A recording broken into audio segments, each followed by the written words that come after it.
The armed forces of Ukraine have struck Russian territory using a military aircraft for the first time, Sky News reported, citing a source in the armed forces. Their target was reportedly a Russian command center in Belgorod. Last week, a number of countries authorized the use of their supplied weapons against targets on Russian territory. Satellite images after an attack on Akhtubinsk airfield and the destruction or damaging of the Su-57 appeared. A small crater from the explosion, and probably a tarp, which the Russians could have used to cover the damaged parts of the fighter, are visible. Another blast mark is visible at the back of the aircraft, next to what appears to be a small impact hole in the concrete. There is a good chance that the blast on the front has destroyed or damaged all the electronics of the aircraft. A Russian drone operator is hunted by a drone swarm on the left bank.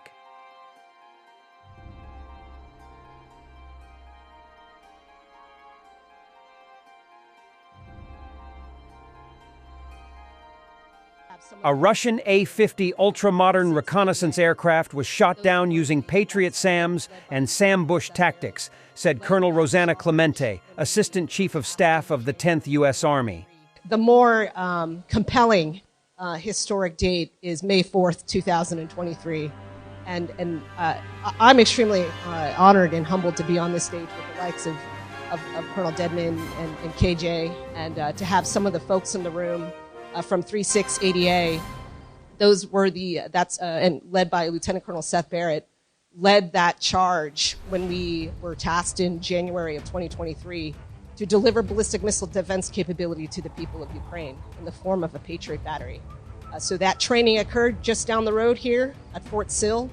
And then in April of 2023, we conducted a combined validation exercise with the Ukrainians that were trained by the Germans, with the Ukrainians that were trained by the Dutch, and the Ukrainians that were trained by the Americans.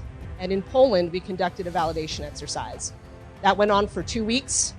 Then the equipment was transferred into Ukraine and was in place to protect the city of Kyiv by the end of April.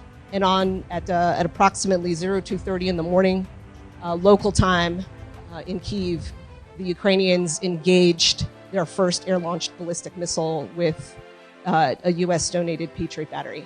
Russians are responding to today's footage in which an American officer asserts that the January downing of a Russian A-50 aircraft was executed by the Patriot system. However, reactions have been muted, as this red line has lost its novelty, it seems. In other developments, Fighter Bomber reports that the effectiveness of guided bombs is declining. This is attributed to enhancements in electronic warfare systems on both sides, which significantly impair the accuracy of the bombs. If this is indeed the case, then the only question that needs to be asked here is what responsibility was incurred by the official who placed the A-50 in the kill zone of the enemy air defense system. Although the question is, of course, rhetorical. Well, so as not to get up twice, I'll go over the main news. France will be able to supply no more than 6 Mirage 2000 aircraft. Because of 6 ancient planes, they're launching a huge machine of retraining, logistics, and repair. You have to be completely idiots. Just because of regulations and repairs, 6 aircraft will actually turn into 4. The next news, which is not news at all. The F-16s transferred to the Ukrainians will be based at NATO airfields. This is not news, because Ukrainian aviation has been based on them and has been repaired since the first day of the SMO. It's just that the F-16 will be added to the other types of aircraft. Their airfields are essentially used as jump airfields. The Ukrainians would generally drag all the aviation to NATO airfields if they could, but then the ping would increase and the flight radius would not be enough. The Ukrainians announced the creation of their KAB based on free-falling bombs. We are, of course, talking about the Ukrainian guiding module and not about KAB. The head of Ukrainian aviation is not very knowledgeable about aviation, and that's good. That's pretty average news. Ukrainians had a working guiding module even before the war. I don't know why they didn't put it into the series. I also don't really understand why they decided to make them today. because there are mountains of ready-made glide bombs for them. Moreover, time for the modules is slowly running out. Electronic warfare on both sides is becoming more and more numerous. It works against both our own and other people's satellite guidance systems, as a result of which the accuracy of the modules deteriorates to critical levels and will continue to deteriorate. The prospect lies in more advanced inertial navigation systems and correction systems that cannot be interfered with. Ukraine will continue to innovate on the battlefield now that there is some breathing room in the rear, protected by air defenses. Russia unfortunately destroyed much of the military-industrial capacity in the initial attack on February 24, 2022. У нас зараз ідуть також роботи по переобладнанню і створенню своїх коригованих бомб на базі звичайних вільнопадаючих. Там є конструктивні деякі нюанси. Треба підібрати крило, треба підібрати GPS-модуль, а також модуль управління. Ці роботи проводяться і десь найближчим, через декілька тижнів ми маємо розпочати вже перші випробування перших партій таких бомб вже українських. Ukrainian tests of the GSH-23 twin-barreled airgun on a ground unmanned platform.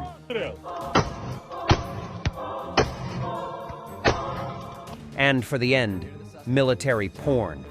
SWAT sniper places a shot through a computer monitor into the forehead of a suspect holding 2 hostages at knife point in a Florida bank. I can empathize with that situation. Believe me, I can. Okay? And I want to be able to help you with that. Right? As somebody else who has kids, I want to be able to help you with that.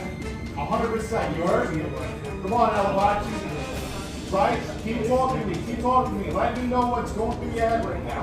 What concerns you have. I want to make sure you're the most relaxed. Go. Firing through barriers is a trained and routinely practiced skill by the Lee County Sheriff's Special Operations Unit snipers. The .308 caliber bullet used is specifically selected due to its known ballistic reliability traveling through intermediate barrier. Immediately after the suspect was shot, distraction devices known as flashbangs were set off as the Special Operations Unit moved in to remove the hostages and confirm that the suspect was no longer a threat.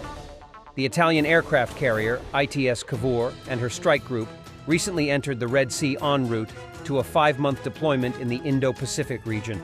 With her scene yesterday conducted joint naval maneuvers with the USS Dwight D. Eisenhower and the rest of the ships with Carrier Strike Group 2. Maybe we will see some US-Italian joint strikes on the Houthis in western Yemen, though I doubt it.